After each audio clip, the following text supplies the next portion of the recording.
قعدت 16 سنه بتمرن سباحه. انا كنت على طول ما بيهمنيش بقى ان انا باكل. بطلت بعد اي ثينك ثانويه عامه، او بقيت باكل بنفس الطريقه ولايف ستايل اتغير ان انا ما بتمرنش. بلاقي كومنتس من الناس ان ايه ده انتي زدتي، ايه ده وشك بقى مليان قوي وخدودك كبرت. دخلت بقى في حته ان انا بخش في starving مود كده. خلي بالك انا عمري ما كنت مركزه ان هي دي eating disorder او ان انا اصلا دي مشكله عندي فرح.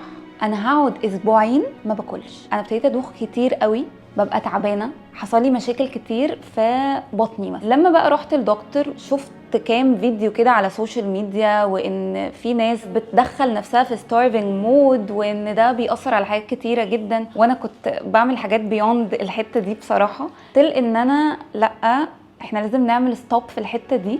لغايه ما بدات ان انا اخش في السكيني ايرا، لقيت ان الكومنتس اللي بيجيلي ايه شكلك معضم كده، شماعه ماشيه. فحسيت ان انا دخلت في حته انتي ولا هنا عاجبه ولا هنا عاجبه.